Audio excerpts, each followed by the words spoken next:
Hey, it's Seth. Before we get started, I want to take a quick moment to mention a way you can support the Concrete Logic podcast. Whether you're looking to expand your concrete knowledge or want to keep the show going, check out the Concrete Logic Academy, concretelogicacademy.com.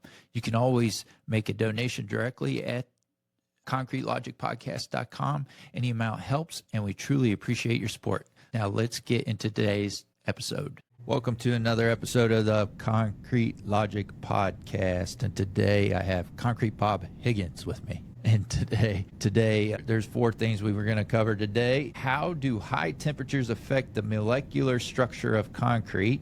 What changes occur in concrete strength and durability when exposed to extreme heat? What can contractors do to minimize the negative effects of heat on concrete during pours? And lastly, how can understanding the science behind concrete's performance in hot climates lead to better construction practices? And when Bob is on the podcast, we always talk about the science of concrete and the chemistry of concrete, and we're going to do so again today. So, Bob, do you want to get started here, and let's just talk about how the high temperatures impact concrete? Okay, thank you, Seth. High temperatures have always been considered favorable to contractors because it really speeds up the scheduling. But unfortunately, as the case is with almost everything we do, speed is everything, and it can be somebody else's problem down the line. The worst possible condition for concrete during its time of curing is to be exposed to high temperatures, especially in the direct sunlight and elevated temperatures where it can hit 120, 130 degrees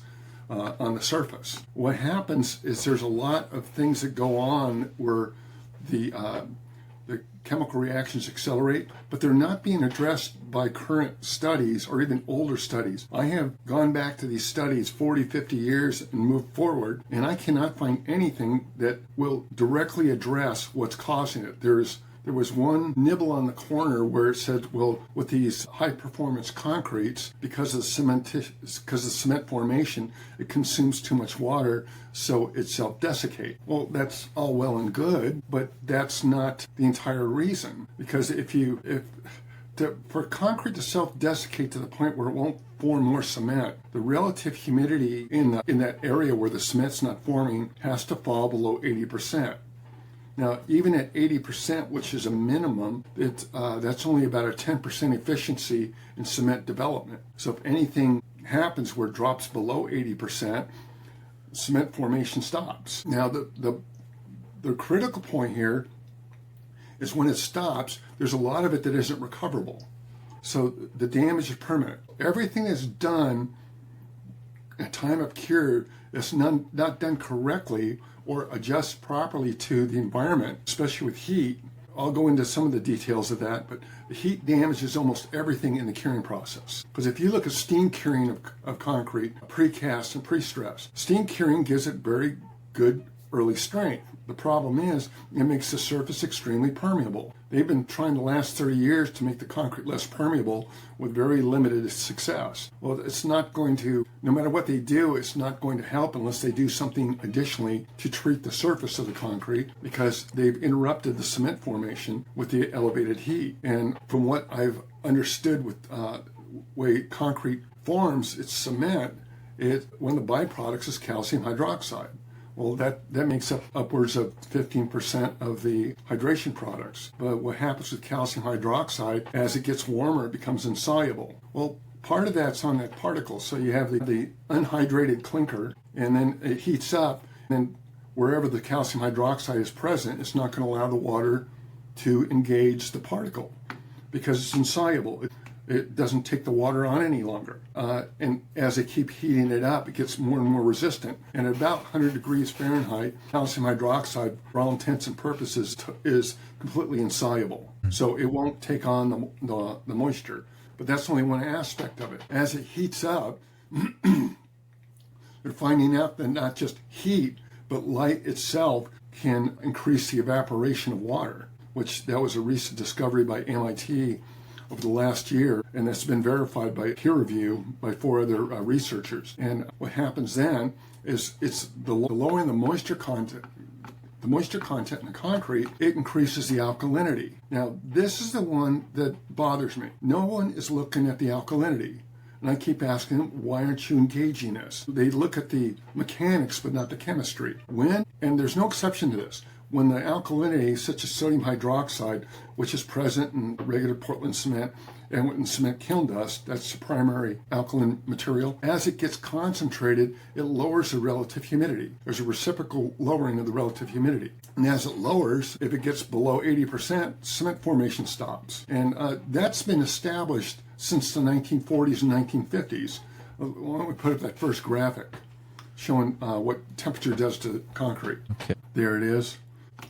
The reason why they don't like it when it's cold is because at 55 degrees at 28 days, the concrete's only going to reach 43% of its intended compressive strength at 28 days. The upside is if you keep it cool like that, the concrete strength will exceed what the targeted values are at 365 days. Now, the importance of this graphic, the blue where it says day one, that day one is at 28 days. That's what happened. There's the strength that you have of the concrete at 28 days.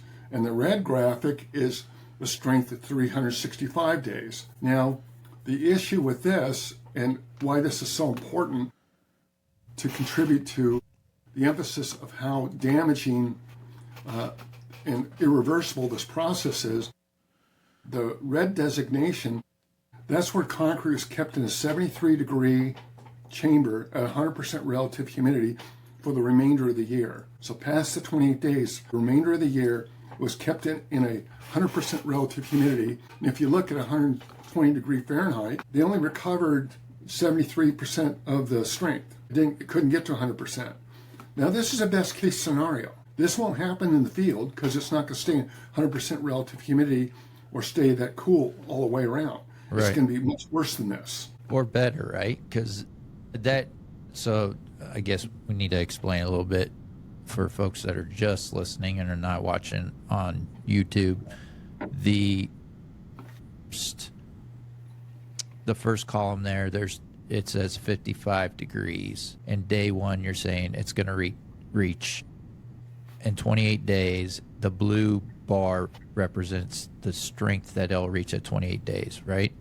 That's correct. So that will reach 43% of design strength. And if you keep it at that temperature for 365 days, it will reach 110%. Is that the right way to read this? No, each one of the red bars represents when they put the sample in the environmental chamber at 73 degrees, 100% relative humidity. Oh, okay. Yeah, I see that. It's on the side there. All right.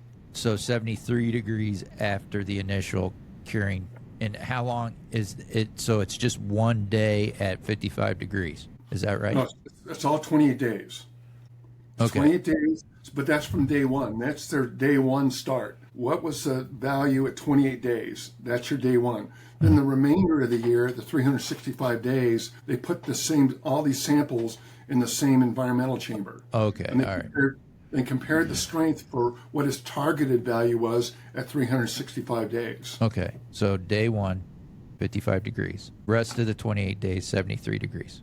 Sorry. No, 28 days at 55, 28 days at 73, 28 days at 90 degrees. Okay. These are showing you the effect of temperature while the concrete's curing. Okay. The day one is at the end of the 28 days. I got you. All right. I'm Yeah, hearing it's a confusing graphic. I had to go through this with the source that it gave me the graphic. I said this is a little convoluted the way it's a little too it's too short to really explain what it's doing. So when it was finally explained to me, I said, okay, now I get it. So they took all these samples, stuck them in this environmental chamber at 73 degrees past the 28 days for the remainder of the year. And these are the strengths that they got at the end of that year. I gotcha. Yeah. So the first one's 55 degrees. So it will only reach 43% of the strength in 28 days. Correct. In 365 days, it'll reach 110%. Correct. Okay. And then 73 degrees looks to be the ideal temperature because it's 100%. Correct. 90 degrees initial strength at 28 days is 127%, which gets everyone excited, right? Exactly. They think it's going to get better concrete because it's stronger at 28 days. And that's the mindset. Yeah. Now, look at that. There's our mindset. Yep. From there on, look at the benefit.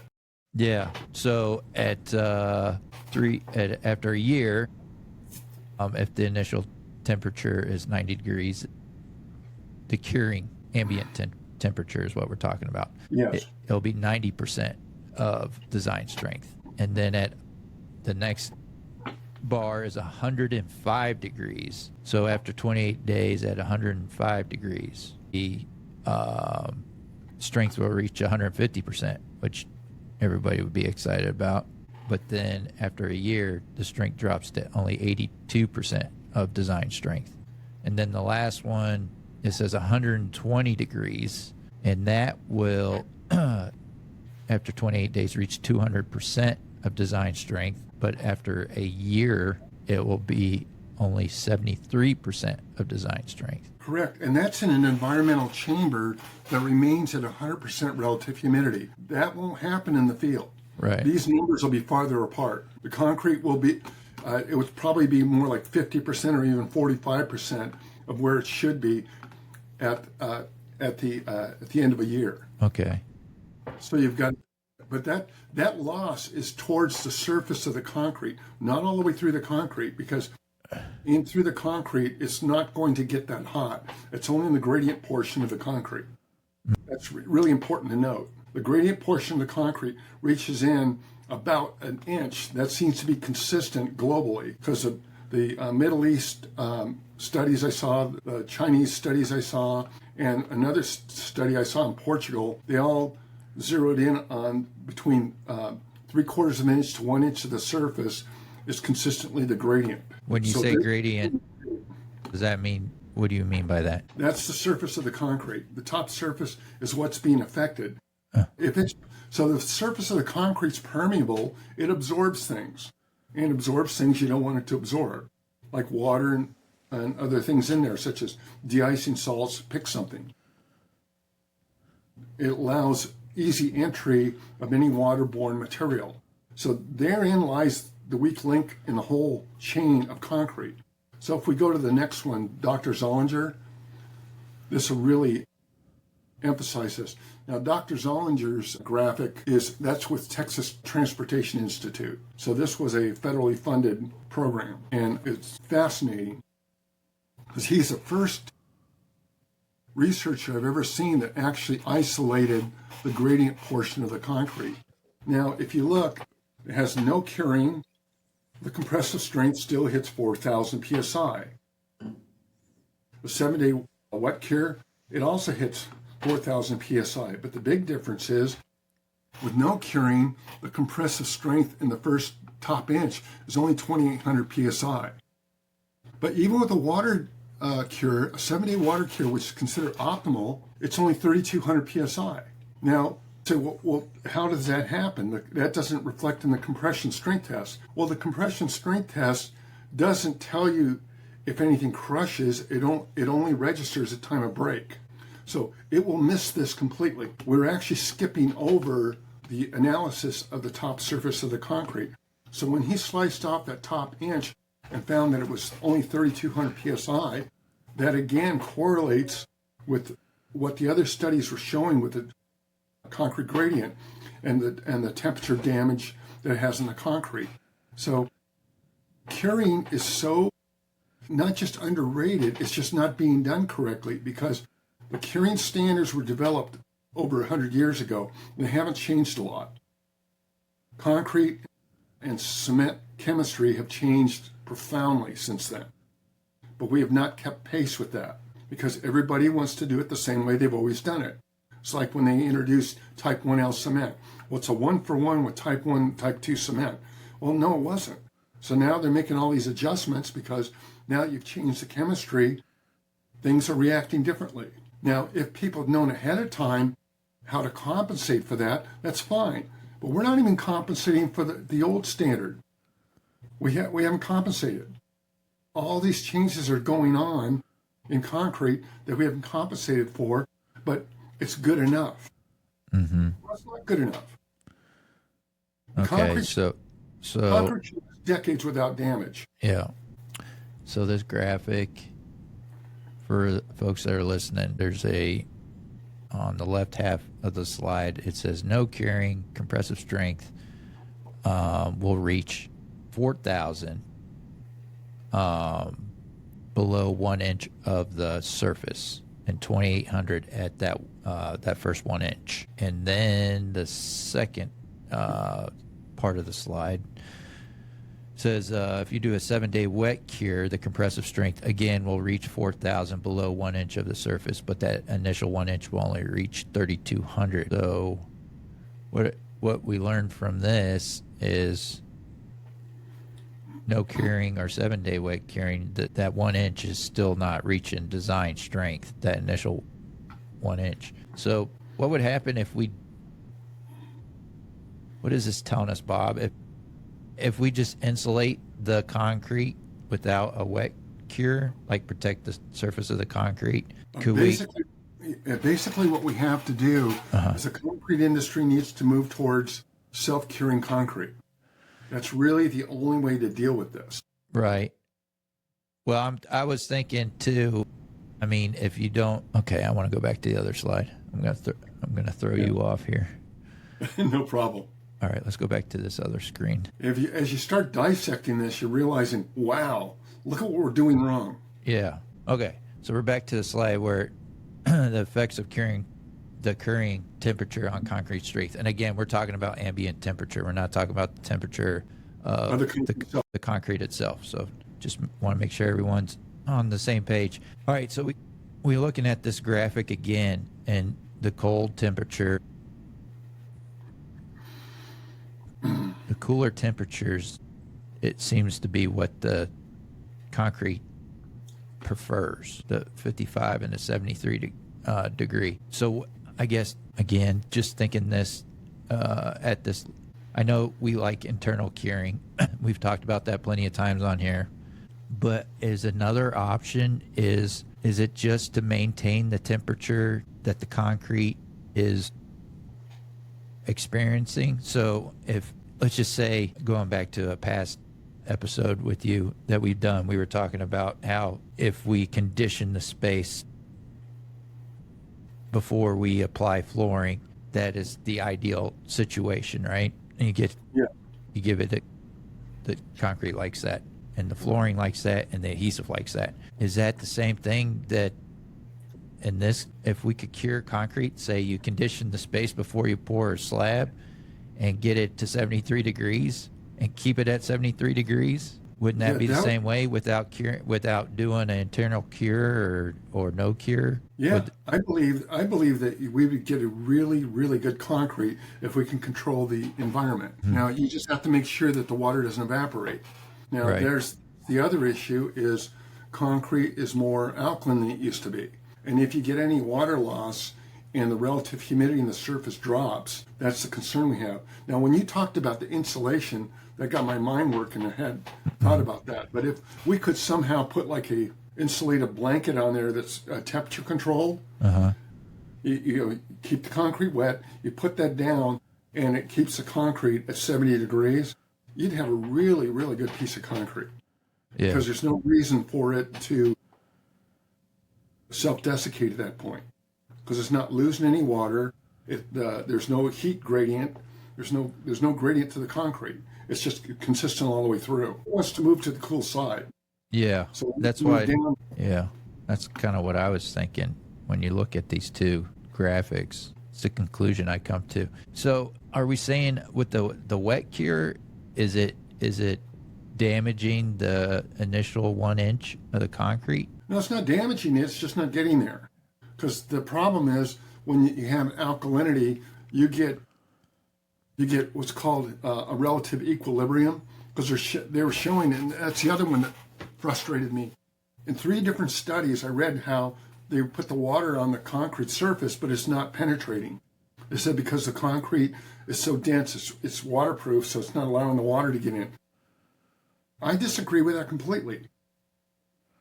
What happens if it gets really, really alkaline, it doesn't exchange very readily. And once it gets very alkaline, it also reduces relative humidity. The the presence of water isn't as important as the relative humidity at the curing stage. Okay. We want to keep the relative humidity up around 90% at all times. The 80% is a bare minimum, and that's very slow. So there's a slow gain, so the 28 days doesn't work there either.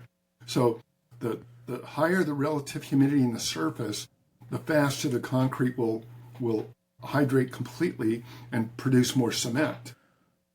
So that's when I saw these self-curing methods, and even really an odd one. They use propylene glycol of all things to make the concrete self-curing. Even with the propylene glycol, was outperforming standard concrete in every one of the tests. I thought, this is ridiculous, because they use what's called super absorptive polymers and some of these other things, but there's other things such as the absorptive aggregate. They're finding out that helps. Now, that's the irony of the concrete industry. For decades, absorptive aggregate was considered, don't put it in. Don't put it in because it's going to interfere with the water cement ratio of the concrete. Well, actually, if it's absorptive aggregate and it's surface dry, it doesn't interfere with the water cement ratio at all. But what it does, it acts as a reservoir where the water can be pulled from while the cement formation is happening. So they were finding it has actually given them better concrete when they use absorptive aggregate than non-absorptive aggregate. Oh, there's a balance there because that aggregate tends to be weaker, so they can start losing compressive value and the load-bearing capacity of the concrete if they put too much in.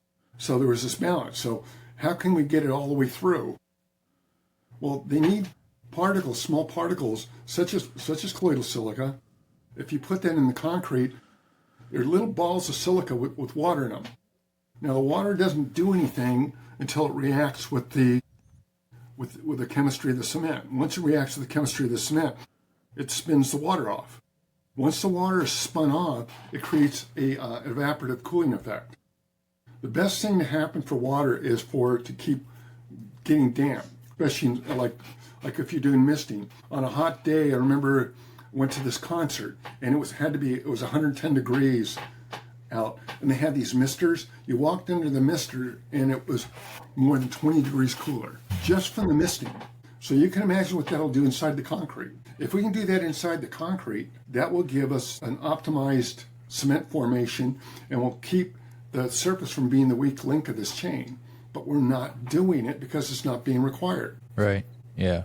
So internally cure the concrete is, I guess, the same throughout the thickness of the concrete versus trying to do something at the surface that is going to benefit the entire thickness of the slabs. You got to think it like a 9-inch slab. You got something 9 inches above, and you're thinking you're going to do something for throughout the concrete. I mean, just logically, it doesn't make a whole lot of sense.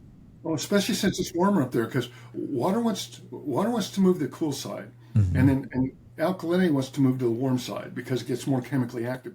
So they're doing this. Right. They're not allowing each other through.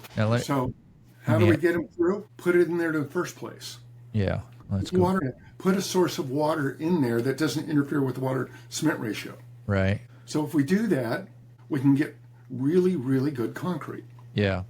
Going back to this other slide, the first slide of the effects of curing temperature on concrete. So we're looking at these higher temperatures here where the design strength reaches less than 100%. Has there been a study beyond the 1 year? Does this continue to lose strength, or this is like the bottom and then it stops? Well, it doesn't lose strength. It continues to gain strength. But the anticipated strength at 365 days isn't there. And so the long-term strength will never be achieved, especially towards the surface of the concrete. Mm-hmm. So we're wondering why they're repairing roads and bridges after only 10 to 15 years. Now we know why. Because it's absorbing moisture, it's absorbing contaminants, and the concrete's breaking down. It's weaker because it doesn't have as much cement. There's no structure to it. Now, if you could pour concrete and then slice the top inch off, you'd be fine. Well, that's not what this is saying, though, right? This is beyond the 1 inch. This is the This is a compressive strength of a cylinder, correct? Yeah, because it's so slow. Yeah. It's gradual.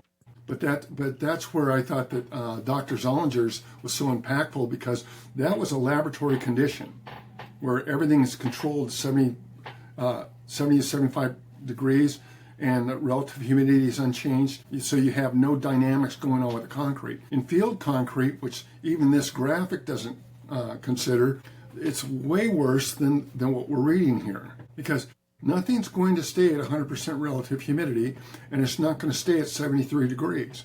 It's going to get hot, it's going to get cold, and those changes are going to cause movement.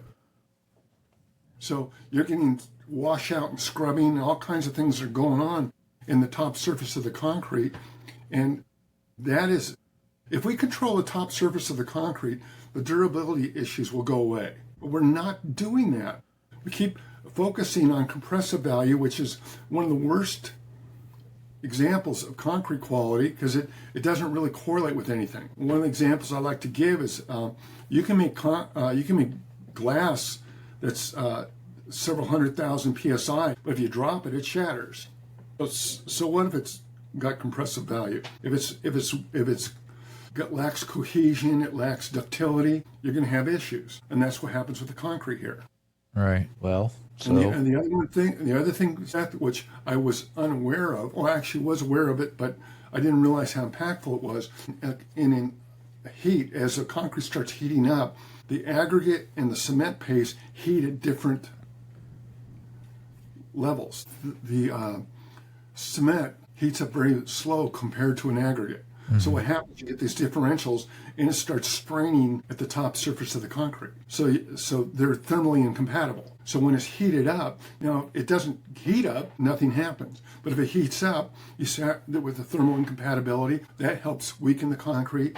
It leads to shrinkage cracks. Now you're talking about the internal temperature of concrete. Yeah, and the surface. Yeah, because the sun beating down on it, that's going to be the worst one. Now the interior, again, that's because it's only temporary. The internal heat doesn't last very long, and concrete is pretty good at self-healing. I think autogenous healing factor is also underrated, but that's with concrete that stays wet and has sufficient cement formation. Areas where it doesn't stay wet and it doesn't have sufficient cement formation, the autogenous healing, it just doesn't exist, or so minimal it doesn't help. This is so underrated, and not enough attention is being given to it, because all the emphasis is on fast, because they're not going to allow you to put down concrete at 55 degrees and not reach your 28-day strengths, because that delays a project. Right. The concrete doesn't care what your project schedule is.